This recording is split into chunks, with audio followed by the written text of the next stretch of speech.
Hello बच्चों, क्या हाल चाल? सब बढ़िया। तो आज बच्चों हम क्लास 11 का आईआईटी एंड नीट के लिए नया चैप्टर स्टार्ट कर रहे हैं, वर्क पावर एंड एनर्जी। बच्चों का कई बच्चों का ये मानना है सर आप वर्क पावर एनर्जी स्टार्ट क्यों कर रहे हैं।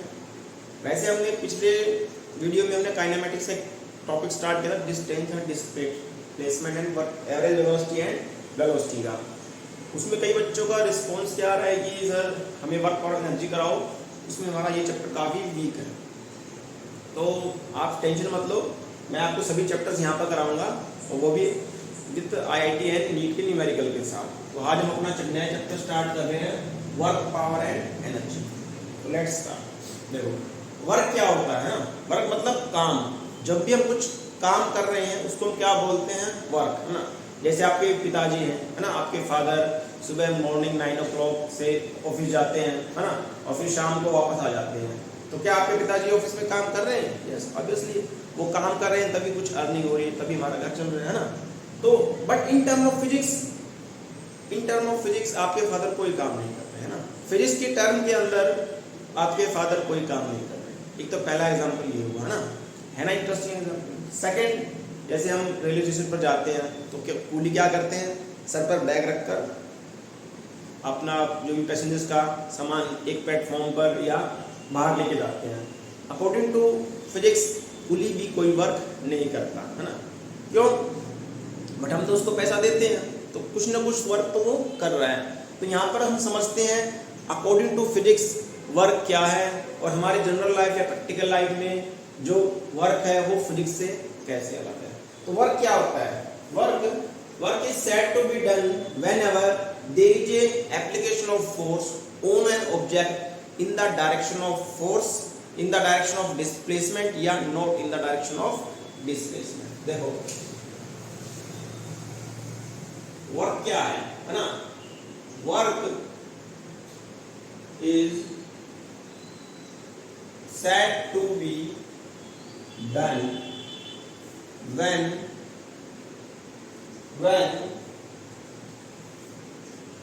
a force acts on a body and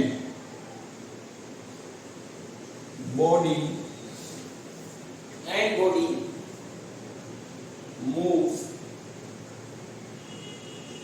in the direction of force या not in the direction of force। देखो वर्क क्या है? Work is said to be done when a force act on a body. किसी body पर जब हम किसी को फोर्स लगाएंगे and body moves in the direction of force या not in the direction of force. तो हम उसको कैसे कहेंगे? देखो जैसे सपोज करो यहाँ पर हमारा क्या है, सरफेस है, और यहाँ पर हमारे पास क्या है, ब्लॉक। एक ब्लॉक है जिसका मास कितना है, n kg। ओके, अब हम यहाँ से क्या करते हैं, फोर्स लगाते हैं, है ना। अब ये फोर्स क्या करेगा, इस ब्लॉक को एक पोजीशन से दूसरे पोजीशन पर ले जाएगा। मान लीजिए इसने कितना डिस्प्लेसमेंट ट्रेवल किया, x डिस्प्लेसमेंट किया। तो हम क्या बोलेंगे, work is equal to force multiply displacement. यहाँ पर कई बच्चे क्या करते हैं, work is equal to force into distance. वो रॉन्ग कंसेप्ट है। यहाँ पर क्या आएगा, डिस्प्लेसमेंट। आपको पता होगा डिस्टेंस और डिस्प्लेसमेंट के बीच में डिफरेंस क्या है। अगर आपको नहीं पता है तो आप हमारा पिछला वीडियो देख सकते हैं जिसमें मैंने क्लियरली मेंशन किया है what is the difference between distance and displacement. और उसके ऊपर जो भी आईआईटी एंड नीट के अंदर जो भी न्यूमेरिकल्स आए हैं मैंने उसके अंदर भी डिस्कस किया है, from bottom level to upper level. तो यहाँ पर हमारा वर्क क्या है, फोर्स मल्टीप्लाई डिस्प्लेसमेंट। मतलब हमने यहाँ इस ब्लॉक पर m मास का एक फोर्स लगाया F, और उसने कितना दो तक डिस्प्लेसमेंट कर दिया x। तो हमारा वर्क कितना हो जाएगा, फोर्स इनटू s। ये हमारा क्या है, वर्क। ओके, आया समझ में? अब ये जो फोर्स है हमारा, ये दो टाइप का हो सकता है ना, कांस्टेंट फोर्स भी हो सकता है, वेरिएबल भी हो सकता है ना। फोर्स हमारा ये कैसा हो सकता है, कांस्टेंट फोर्स भी हो सकता है, और ये हमारा क्या से हो सकता है, वेरिएबल फोर्स भी हो सकता है। कैसा हो सकता है, वेरिएबल फोर्स। ठीक है, तो हम क्या करेंगे, अगर यहाँ पर हमारा फोर्स कांस्टेंट होगा तो इसको कांस्टेंट फोर्स पुट करेंगे, अगर यहाँ पर हमारा फोर्स वेरिएबल होगा तो हम उसको इंटीग्रेशन और डिफरेंशिएशन की मदद से सॉल्व करेंगे। अब हमारा यहाँ पर वर्क का यूनिट क्या है, हमारा वर्क का यूनिट क्या हो गया, फोर्स का यूनिट न्यूटन और डिस्प्लेसमेंट का यूनिट मीटर। तो क्या यूनिट हो गया, न्यूटन मीटर। वर्क का एक यूनिट और होता है जिसको क्या बोलते हैं हम, जूल बोलते हैं, जूल या जे कैपिटल। ओके, अब जरूरी नहीं है कि जो हमारा फोर्स हो वो ऑलवेज क्या हो, एक स्ट्रेट लाइन में होगा किसी, है ना। डिस्प्लेसमेंट की डायरेक्शन, देखो हमारा जो डिस्प्लेसमेंट है वो इस डायरेक्शन में है, वो फोर्स भी इस डायरेक्शन में। तो जरूरी नहीं है ना कि हमारा जो ऑलवेज जो फोर्स हमारा वो क्या होगा, डिस्टेंस या डिस्प्लेसमेंट की डायरेक्शन में होगा। जैसे हम रेलवे स्टेशन पे हमारा जो ट्रॉली बैग लेके जाते हैं तो उसमें कैसे बनाते हैं ना, उसमें हमारा फोर्स कैसे लगता है देखो, जैसे ये मान लो हमारा ये क्या है, ट्रॉली बैग, तुम क्या करते हैं, जब रेलवे स्टेशन में जाते हैं तुम क्या करते हैं, ऐसे उसको खींच के लेके जाते हैं। इसका मतलब हमारा यहाँ पर फोर्स कितना लग गया, F फोर्स। F यहाँ पर क्या है, किसी एंगल पर लगा हुआ है ना, मान लीजिए एंगल क्या है हमारा, थीटा। तो हमने क्या किया, इस जो ट्रॉली बैग हमारा, इसको हमने x डिस्प्लेसमेंट पर इसको मूव किया। ओके, x डिस्टेंस तक हमने क्या किया, इसको मूव। अब देखो हमारा वर्क का फॉर्मूला क्या था, work is equal to force into displacement, है ना। अब हम क्या करेंगे, एक फोर्स का वो कंपोनेंट लेंगे जो डिस्टेंस या डिस्प्लेसमेंट की डायरेक्शन में है। तो डिस्टेंस की डायरेक्शन कौन सी है, दिस, है ना। तो हम क्या करेंगे, फोर्स को रिजॉल्व कर लेंगे, कैसे,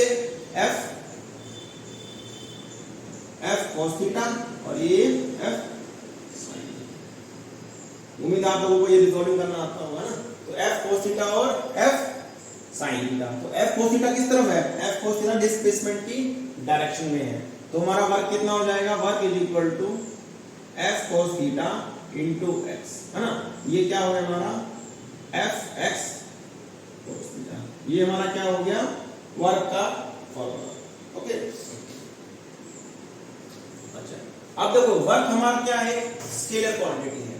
वर्क क्या हमारा, स्केलर क्वांटिटी है। स्केलर मतलब जिसके पास ओनली मैग्नीट्यूड हो, कोई भी डायरेक्शन ना हो।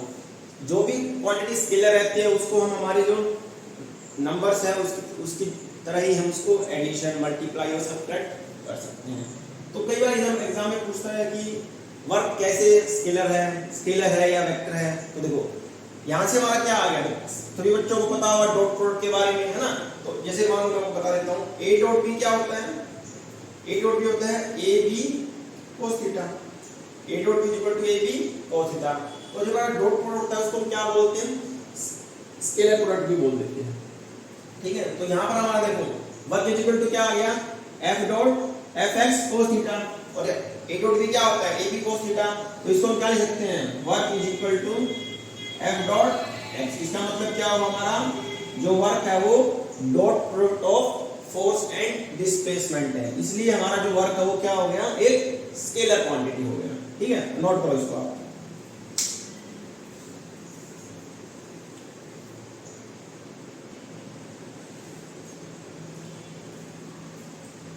तो नेक्स्ट है हमारा nature of work. Nature work में मतलब वर्क कैसा है, पॉजिटिव वर्क आपने सुना होगा, वर्क पॉजिटिव है, वर्क नेगेटिव है, जीरो वर्क है ना। अभी थोड़ी देर पहले मैंने आपको बताया था, जब आपके फादर मॉर्निंग सुबह 9 बजे निकल जाते हैं ऑफिस के लिए, फिर वापस शाम को आते हैं, है ना। तो अकॉर्डिंग टू फिजिक्स उन्होंने कितना वर्क किया, 0। अब अपने फादर को बोल मत देना, नहीं तो आपकी सुताई हो जाएगी। ठीक है, ओके।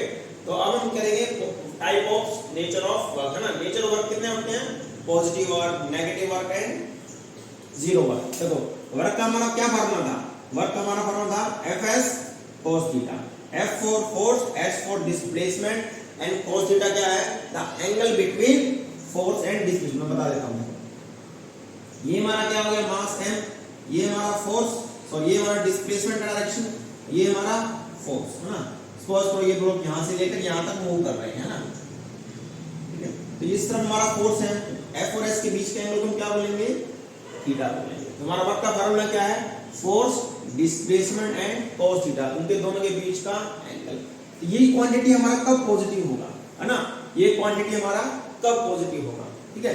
तो मान लो हमारा फोर्स भी पॉजिटिव है, डिस्प्लेसमेंट भी पॉजिटिव है। देखो हमारा वर्क पॉजिटिव कब होगा, जब हमारा जो थीटा है वो लेस देन क्या हो, 90 डिग्री।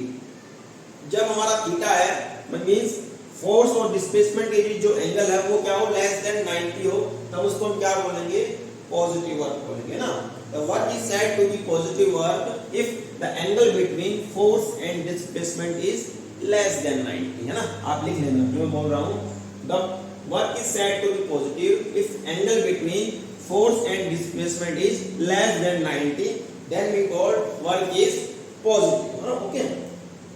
देखो मान लो हमारा थीटा लेस देन 90 है, लेस देन 90 मतलब फर्स्ट क्वाड्रेंट में, फर्स्ट क्वाड्रेंट में कोस क्या रहता है, कोस का सभी एंगल क्या रहते हैं, पॉजिटिव रहते हैं, तो हमारा वर्क क्या हो जाएगा, पॉजिटिव। देखो एफ एस cos थीटा, ठीक है, ये भी पॉजिटिव ये भी पॉजिटिव, और जो थीटा अगर लेस देन 90 है तो ये हमारा क्या हो जाएगा, ये भी पॉजिटिव होगा, है ना। अगर वहां थीटा लेस देन 90 इसका मतलब हमारा cos थीटा क्या है, पॉजिटिव है। अगर cos पॉजिटिव है तो हमारा वर्क क्या हो गया, पॉजिटिव हो गया, ओके। आप कोई भी एग्जांपल ले सकते हो पॉजिटिव वर्क का, है ना। जैसे मान लो रेलवे स्टेशन में जा रहे हैं, ट्रॉली बैग को लेके जा रहे हैं, तो वो क्या हमारा पॉजिटिव वर्क, है ना। या ऐसा हो सकते हो, अगर कोई हम कुछ काम कर रहे हैं उसका वेलोसिटी इंक्रीज हो रहा है ना, उसका मतलब उसके ऊपर पॉजिटिव वर्क बोल देते हैं। और जैसे मान लो कि अगर क्वेश्चन पूछते हैं what do you mean by positive work, positive work मतलब उसकी एनर्जी इंक्रीज हो रही है ना। जैसे कोई मान लो कोई गाड़ी है, उसकी स्पीड पहले 10 मीटर पर सेकंड थी, उसके बाद में मान लो 20 मीटर पर सेकंड हो, इसका मतलब उसके ऊपर पॉजिटिव वर्क हो रहा है। जो इसके ऊपर जो इंजन वर्क कर रहा है वो क्या है, वो पॉजिटिव वर्क कर रहा है ना। अगर मान लो शुरू में गाड़ी की स्पीड 20 मीटर पर सेकंड थी, बट धीरे धीरे से स्पीड कम हो रही है, इसका मतलब उसके ऊपर नेगेटिव वर्क हो रहा है ना। अगर उसकी एनर्जी बढ़ रही है इसका मतलब पॉजिटिव वर्क हो रहा है, अगर उसकी एनर्जी घट रही है इसका मतलब उसके ऊपर नेगेटिव वर्क हो रहा है। समझ में, पॉजिटिव वर्क क्या होता है, जब हमारा थीटा क्या हो, लेस देन 90, ठीक है।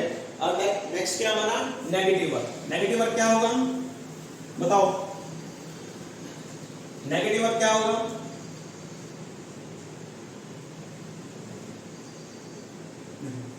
ये जो हमारा वर्क नेगेटिव कब होगा, जब हमारा थीटा क्या हो, ग्रेटर देन 90 हो, है ना।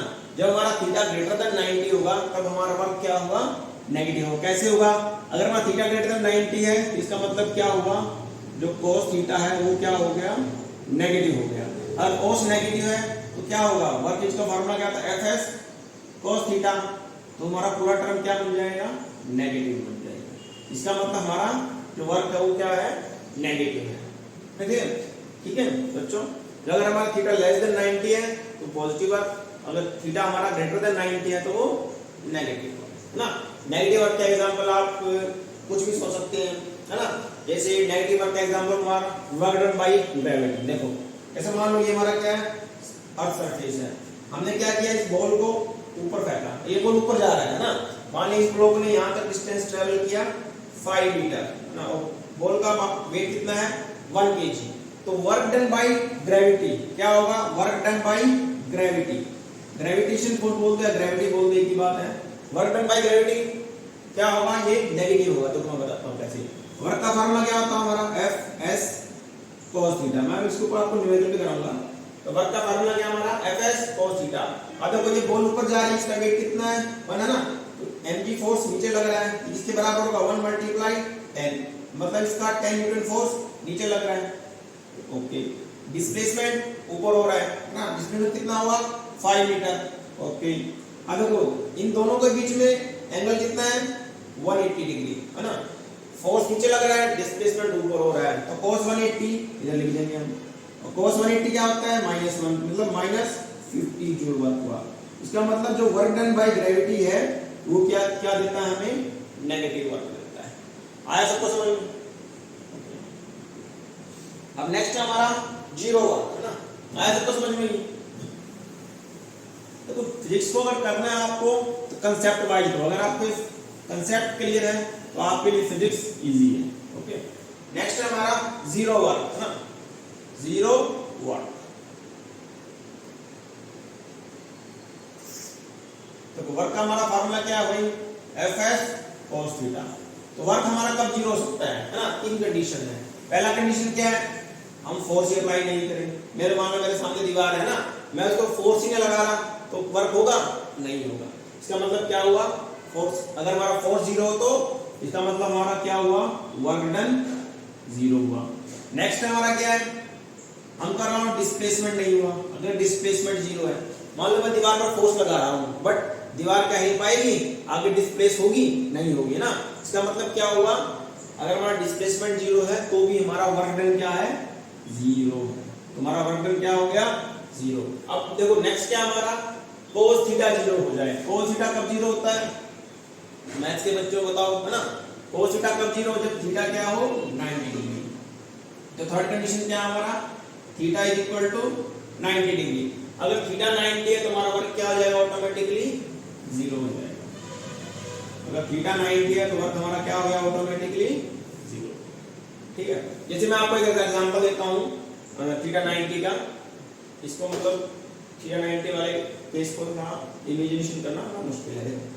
Work done bye centripetal force, है ना, work done bye centripetal force in circular motion, है ना, वो क्या होता है, 0 होता है। मैं लिख देता हूं,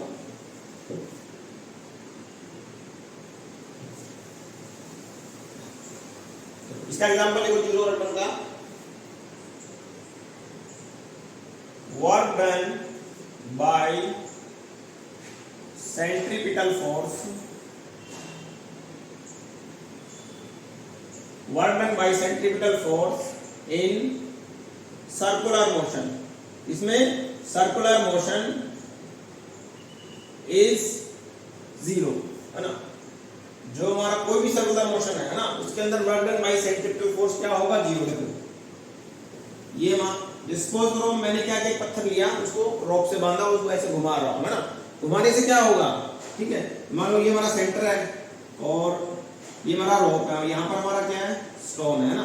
अब मैं स्टोन को ऐसे घुमा रहा हूं तो क्या होगा, एक सेंटर की तरफ एक फोर्स लगेगा, उसको हम बोलते हैं सेंट्रीपिटल फोर्स। ओके, अब हम पत्थर को क्या है, सर्कुलर मोशन में ऐसे घुमा रहे हैं, इसका जो डिस्प्लेसमेंट का डायरेक्शन क्या होगा, इस तरफ होगा। ये मानो डिस्प्लेसमेंट क्या है, m।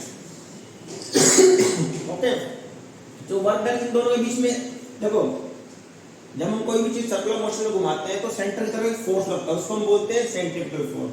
और ये ब्लॉक आगे की तरफ मूव कर रहा है, ये पत्थर क्या है, ये आगे की तरफ मूव कर रहा है, इसने डिस्प्लेसमेंट कितना किया, h। और दोनों के बीच में एंगल कितना है, 90 डिग्री है। ओके, यहाँ पर भी देखो, मान लो ये ब्लॉक ऐसे है, यहाँ पर आ गया, अब ये फिर ऐसे मूव कर रहा है, डिस्प्लेसमेंट x, फोर्स कितना लग रहा है, Fc। तो सेंट्रीपिटल फोर्स और डिस्प्लेसमेंट के बीच में एंगल कितना है, 90 डिग्री। ओके, तो work done bye centripetal force in circular motion is 0। देखो कैसे 0 होगा, वर्क का फार्मूला क्या है हमारा, Fs cos थीटा। हमारे पास फोर्स भी है, डिस्प्लेसमेंट भी है, डिस्प्लेसमेंट कितना है, x है। ओके, और cos 90 कितना होता है, 0, cos 90 0, तो वर्क कितना हो गया हमारा, 0 हुआ। ओके, वर्क हमारा क्या हो गया, 0। आया सबको समझ में। So work done bye centripetal force is in circular motion क्या होता है, 0। अब देखो वर्क का यूनिट मैंने आपको बता दिया, वर्क का यूनिट क्या होता है, जूल होता है ना। और 1 कैलोरी में कितना जूल होता है, 4.2 जूल होता है। सेकंड 1 किलोवाट आवर, है ना, ये किसके बराबर होता है, 1000 वाट के बराबर। 1 किलोवाट किसके बराबर होता है, 1000 वाट के बराबर। और 1 किलोवाट पर आवर ये किसके बराबर होता है, 36 lakh joule. Okay, 36 lakh joule. तो ये जो 1 किलोवाट इसके बराबर हो गया 36 लाख जूल। और तीसरा क्या है हमारा, 1 joule is equal to 10 to the power 7 ER। ठीक है, नोट करो इसको। इसके बाद हम क्या करते हैं, न्यूमेरिकल करते हैं, बेसिक लेवल से लेकर एडवांस लेवल तक, नीट और जेई लेवल तक। नोट करो इसको।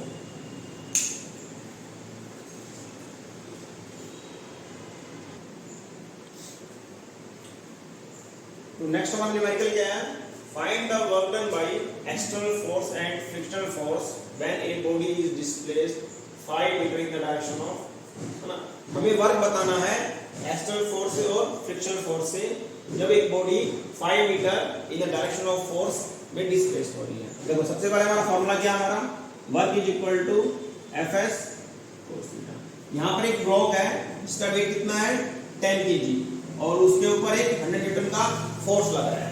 तो बॉडी यहाँ से यहाँ तक डिस्प्लेस होके आ गई और ये हमें कितना दिया हुआ है डिस्टेंस दिया हुआ हमें 5 मीटर। तो हमें क्या बताना है work done by external force and frictional force. देखो एक्सटर्नल फोर्स कितना लग रहा है यहाँ पर 100 न्यूटन और बॉडी डिस्प्लेस कितना हो रही है 5 मीटर और जो डिस्प्लेसमेंट का डायरेक्शन है वो किसमें जो फोर्स का डायरेक्शन है वो किसमें है डिस्प्लेसमेंट की डायरेक्शन में है। तो यहाँ पर देखो work done by external force okay तो क्या होगा ये फोर्स कितना हमारा एक्सटर्नल 100 न्यूटन ओके और डिस्प्लेसमेंट कितना है 5 मीटर ओके। अब देखो फोर्स और डिस्प्लेसमेंट के बीच में एंगल कितना है देखो डिस्प्लेसमेंट का डायरेक्शन भी यही है और फोर्स का डायरेक्शन भी यही है तो दोनों के बीच में एंगल कितना हो गया 0 डिग्री। तो यहाँ पर हमारा कितना थीटा कितना हो जाएगा 0 डिग्री और cos 0 कितना होता है 1 तो this will be 100 multiply 5 multiply 1 this will be equal to 500 joule. तो work done by external force कितना होगा ये 500 जूल के बराबर okay. Work done by external force के बराबर होगा 500 जूल के बराबर। तो नेक्स्ट हमारा क्या पूछा है इसने work done by external force हो गया। अब नेक्स्ट पूछा हमारा work done bye frictional force मतलब ये हमारा जो ब्लॉक है ये फ्रिक्शन सरफेस के ऊपर है और जिसका जो फ्रिक्शन कोएफिशिएंट कितना है 0.1 न्यू ओके। फ्रिक्शन न्यू के वैल्यू कितना है 0.1 न्यू है ना। तो देखो फ्रिक्शन का हमारा भाई देखो वर्क का फॉर्मूला सेम यही रहेगा बट हमें क्या करना है ये जो यहाँ पर फोर्स है ये फोर्स क्या था एक्चुअल फोर्स था इसके जगह हम क्या करेंगे फ्रिक्शन फोर्स की वैल्यू पुट कर रहे हैं। तो वर्क का फॉर्मूला क्या होगा फोर्स डिस्प्लेसमेंट है उनके बीच का एंगल। तो फोर्स क्या है हमारे यहाँ अब कौन सा है work done by friction force. तो फ्रिक्शन फोर्स फ्रिक्शन कितना है तो फ्रिक्शन का डायरेक्शन क्या है तो फ्रिक्शन क्या है हमेशा पीछे की तरफ लगता है ना। जब भी कोई बॉडी मूव करती है तो फ्रिक्शन फोर्स उसका हमेशा डिस्प्लेसमेंट के अपोजिट रहता है। तो फ्रिक्शन का फार्मूला क्या होता है हमारा फ्रिक्शन न्यू mg ओके। तो यहाँ पर न्यू का वैल्यू कितना है 0.1 मास कितना है 10 kg और g का वैल्यू हम 10 मान लेते हैं वैसे 9.8 होता है बट कैलकुलेशन के लिए मान लेते हैं 10। तो यहाँ से क्या हो गया 10 से 10 कैंसिल तो फ्रिक्शन फोर्स किसके बराबर हो गया 10 के बराबर ओके। तो यहाँ पर देते हैं 10 डिस्प्लेसमेंट कितना हो रहा है 5। देखो सबसे इंपॉर्टेंट चीज क्या है यहाँ पर जो फ्रिक्शन का डायरेक्शन और डिस्प्लेसमेंट का डायरेक्शन का बीच का एंगल कितना है 180 डिग्री है ना। फोर्स इधर लग रहा है फ्रिक्शन फोर्स बट बॉडी आगे की तरफ जा रही है तो डायरेक्शन का क्या हुआ देखो डिस्प्लेसमेंट बॉडी का इस तरफ हो रहा है और फ्रिक्शन फोर्स इस तरफ है तो दोनों के बीच में एंगल कितना हुआ 180 ओके। तो cos 180 पुट करेंगे इधर हम cos 180 और cos 180 कितना होता है -1 दिस विल बी -1 तो हमारा आंसर कितना होगा -50 आया समझ में। लो कितने की सवाल था नोट करो इसको।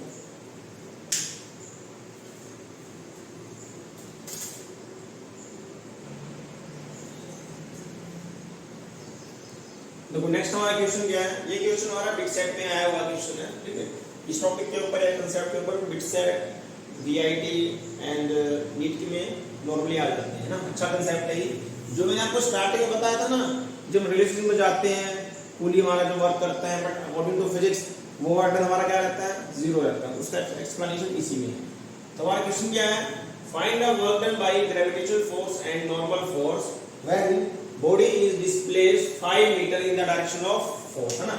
मान लें क्या हमारे पास क्या एक ब्लॉक है जो किसी सरफेस पे है उसका वेट कितना है 10 kg ठीक है मास कितना है 10 kg ओके।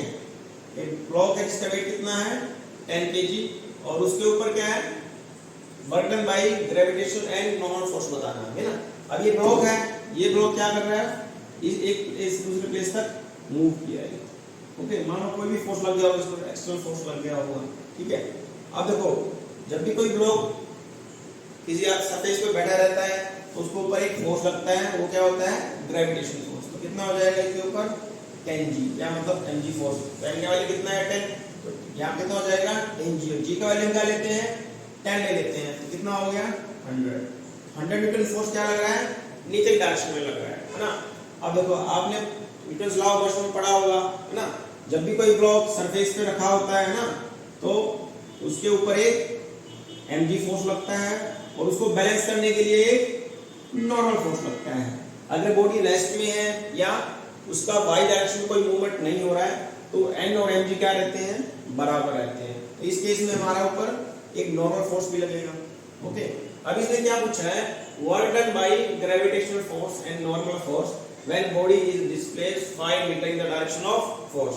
तो हमारा फार्मूला क्या है वर्क का, वर्क का हमारा फार्मूला क्या है, work is equal to force displacement and उनके बीच का एंगल।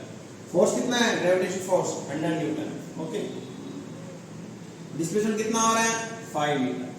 अब देखो इस क्वेश्चन से मेन बात क्या है, ट्रिकी पॉइंट क्या है, देखो फोर्स का डायरेक्शन नीचे की तरफ है, डिस्प्लेसमेंट बॉडी का आगे की तरफ हो रहा है, तो दोनों के बीच में एंगल कितना हो गया, 90 डिग्री।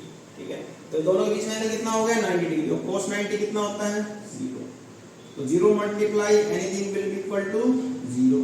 तो आंसर क्या हो गया हमारा, 0। तो मतलब इसका मतलब क्या हुआ, अगर कोई भी बॉडी एक्स एक्सिस डायरेक्शन में मूव कर रही है, ओके, वाई डायरेक्शन कोई उसका मूवमेंट नहीं है, तो work done by gravitational force क्या होगा, उसका 0 होगा। आया सबको समझ में, जो मैंने आपको स्टार्टिंग में बताया पुली का एग्जाम में, पुली क्या करता है, कोई सर पे है ना उंगलियां बताओ, सर पे बैग रखकर आपको स्टेशन या बाहर ऑटो तक छोड़ता है, या एक प्लेटफॉर्म से दूसरे प्लेटफॉर्म तक छोड़ता है। तो क्या हो रहा है, ग्रेविटेशन फोर्स तो नीचे की तरफ लग रहा है ना, और वो आगे बढ़ रहा है। इसका मतलब क्या होता है, फोर्स और डिस्प्लेसमेंट के बीच में एंगल कितना है, 90 डिग्री है। तो वर्क डन बाय पुली कितना हो जाएगा, 0 हो जाएगा। आया समझ में, work done by gravitational force या वर्क डन बाय ग्रेविटी। देखो इसको कंफ्यूज नहीं होना है, work done by gravitational force कहो या वर्क डन बाय ग्रेविटी कहो, वो सेम बात होती है ना। ग्रेविटेशन चैप्टर में आपको मोस्ट ऑफ क्लियर कर दूंगा। ठीक है, तो work done by gravitational force कितना हो गया, 0। नेक्स्ट क्या पूछा है इसने, work done by normal force. Normal force क्या है, नॉर्मल फोर्स एक वो फोर्स होता है जो एनर्जी फोर्स को बैलेंस करता है ना।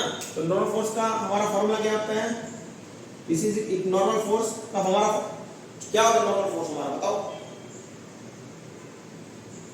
है ना। नॉर्मल फोर्स का वैल्यू क्या हो जाएगा, mg के बराबर हो जाएगा। ओके,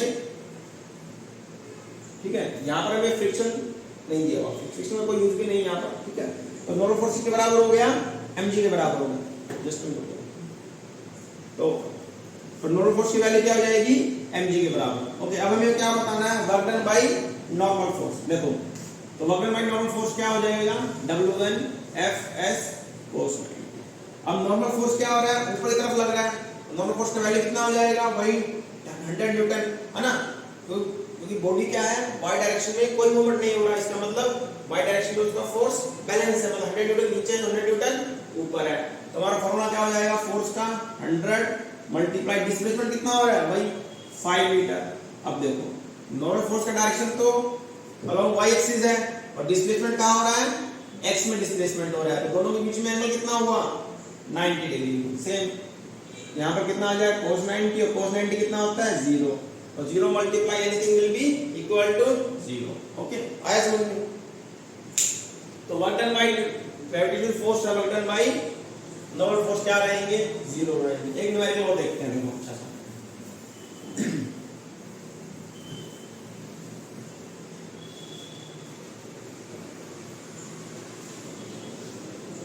देखो, मान लो हमारे पास क्या है, ब्लॉक है ना, एक वेज है हमारे पास। ओके,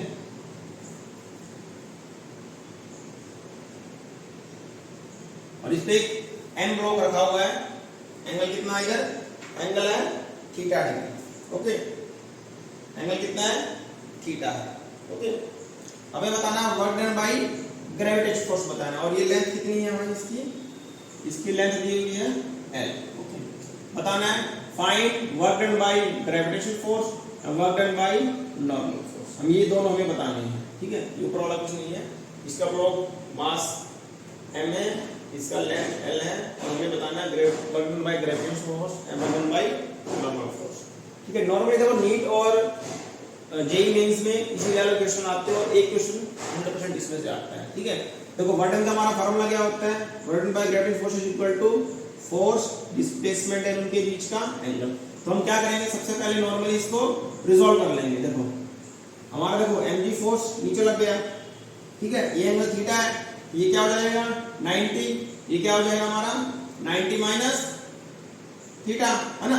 अब हम क्या करेंगे, mg को रिजॉल्व कर लेंगे। ठीक है, और ये क्या हो गया हमारा नॉर्मल फोर्स, तो ये हमारा क्या है, ठीक है, mg।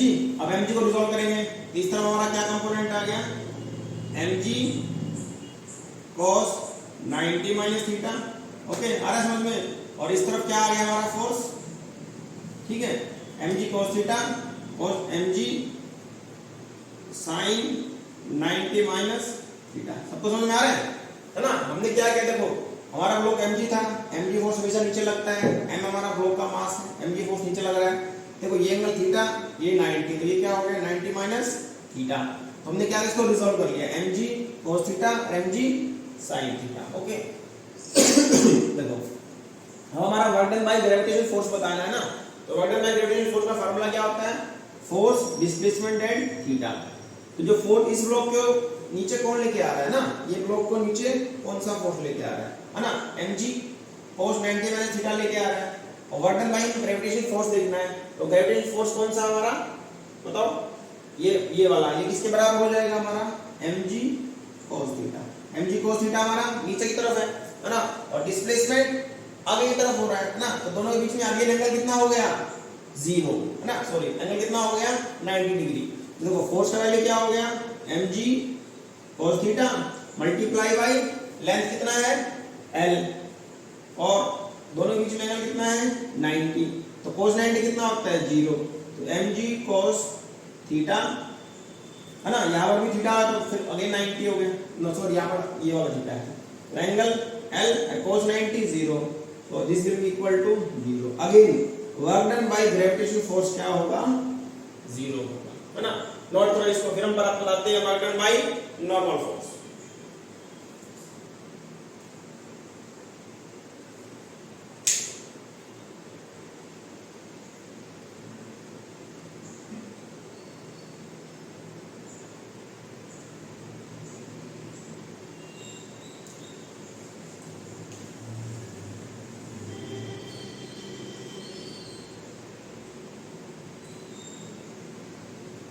हो गया। अब देखो जो हमारा mg का एक कंपोनेंट था mg cos थीटा, ये कंपोनेंट क्या है, इस फोर्स के परपेंडिकुलरली है ना।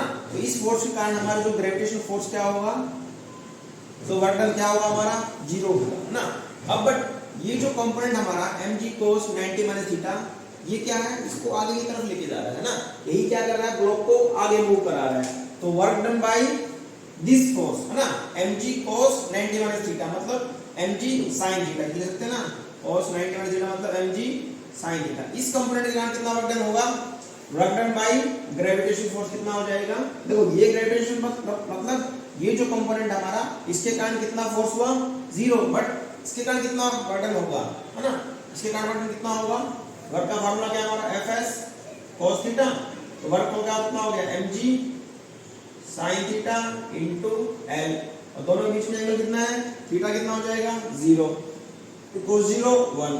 तो work done by gravitation force कितना हो गया हमारा mg sin theta into l। आया समझ में, ठीक है, कंफ्यूज नहीं होना। देखो यहाँ पर mg के हमने दो कंपोनेंट रिजॉल्व कर लिए, एक इन द डायरेक्शन ऑफ फोर्स और एक परपेंडिकुलर डायरेक्शन में। अगर हमसे पूछता है इन द डायरेक्शन ऑफ फोर्स वाला जो कंपोनेंट है mg का, उसके अलावा बताओ तुम्हारा आंसर क्या होगा mg sin theta into l। अगर हमारा अगेंस्ट द फोर्स बताएगा जो कि परपेंडिकुलर डायरेक्शन में है, तो उसके कारण हमारा work done by gravitation force कितना होगा 0। अब हम निकालते हैं work done by normal force, है ना। इसका फार्मूला क्या है हमारा fs cos थीटा। अब देखो नॉर्मल फोर्स ऊपर की तरफ, डिस्प्लेसमेंट आगे की तरफ, दोनों के बीच में एंगल कितना है अगेन 90। तो देखो नॉर्मल फोर्स किसके बराबर है, mg cos थीटा के बराबर ना। y y कंपोनेंट को बैलेंस करो, x कंपोनेंट को इक्वेट करो, तो कितना हो गया mg cos थीटा, डिस्प्लेसमेंट कितना है l, और दोनों के बीच में एंगल कितना है 90 डिग्री। तो cos 90 कितना होता है 0। तो work done by normal force यहां से कितना आ गया, आया सबको समझ में। अच्छा क्वेश्चन है ये जेई लेवल का, तो अब नोट करो आप इसको।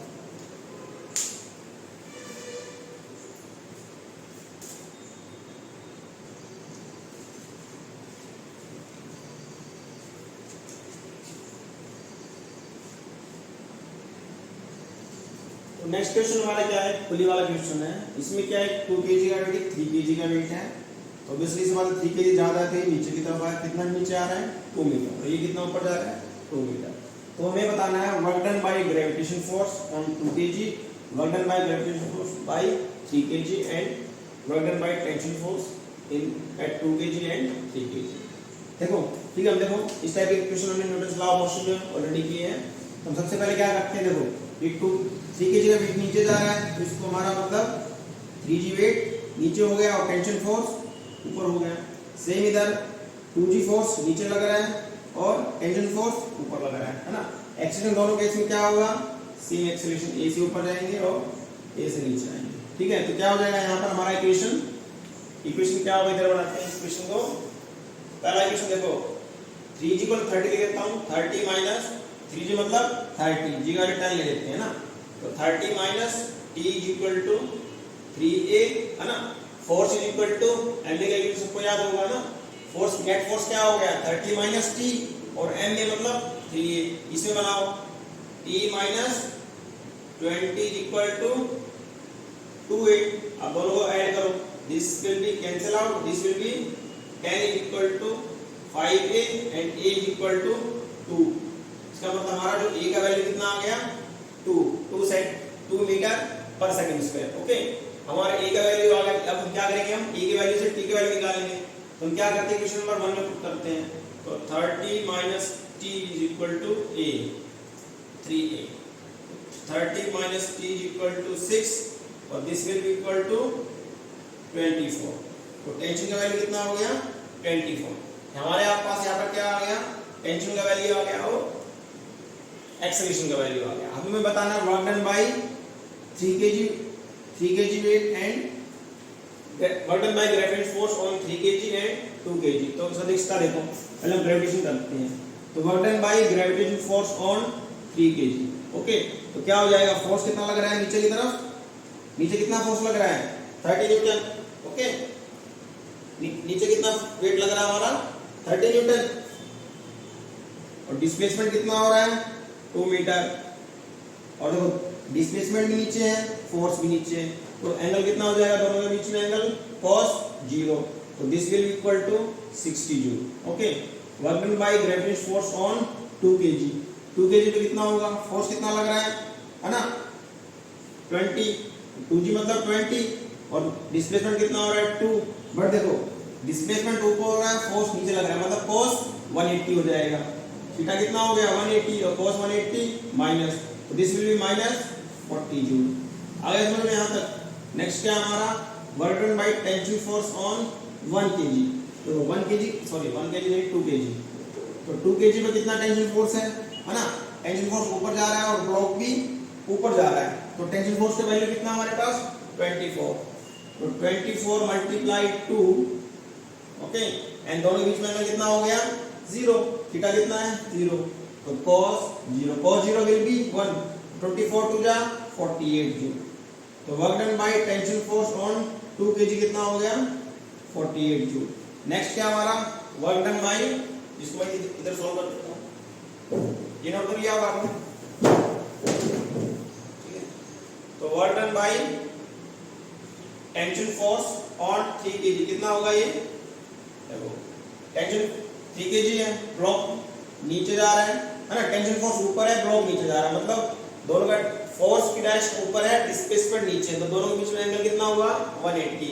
तो फोर्स कितना होगा, टेंशन फोर्स का वैल्यू हमारा 24, डिस्प्लेसमेंट 2 मीटर, दोनों के बीच में एंगल 180 और cos 180 कितना होता है -1। This will B 48 -48। आगे याद समझ में आ सकता। अब यहां से हम एक चीज ऑब्जर्व करेंगे, जो हमारा work done by gravitation force है, नेट फोर्स कितना है 0 नहीं है। नेट फोर्स कितना है, work done by gravitation force net कितना हो गया 60 माइनस 40 इक्वल टू 20 जूल, है ना। एग्जाम में पूछता है work done by gravitation force net force में कितना है ना। तो नेट हमें यहां से निकालना, जो 3 kg है इसने वर्क किया 60 जूल और इसने कितना किया -40, दोनों को ऐड किया। ऐड क्यों किया, क्योंकि वर्क क्या हमारा स्केलर क्वांटिटी है। तो work done by gravitation force net कितना हुआ 20 जूल और work done by tension force net कितना हुआ, है ना। ऐड करो, यहाँ पर 48 और यहाँ -48, इसका मतलब क्या हो गया 48 और -48 will be equal to 0। Okay, तो work done by tension force net कितना होगा 0। सभी को समझ में आया होगा। Hope you like this video. Please like share and subscribe my channel. अगर देखो आप लोगों को अगर फिजिक्स सीखना है तो बेसिक कंसेप्ट के ऊपर ध्यान दो, है ना। अगर आपके बेसिक कंसेप्ट अच्छे हैं तो फिजिक्स आपके लिए बहुत ज़्यादा इजी है। और फिजिक्स को थोड़ा इमेजिनेशन करने की कोशिश करो, है ना। अगर आपको फिजिक्स को अच्छा सीखना है, अच्छे मार्क्स नीट में और राइट में अच्छा स्कोर करना है तो आपको फिजिक्स को थोड़ा इमेजिनेशन पर बिल्डअप करो और कंसेप्ट बिल्डअप करो। अगर आप हमारी वीडियो अच्छी लग रही है please like share and subscribe my channel. Thank you very much. और अब आगे और भी हमें बताइए कौन कौन से चैप्टर पर हमें वीडियो बनानी है तो उसकी वीडियो हम जरूर बनाएंगे। Thank you very much.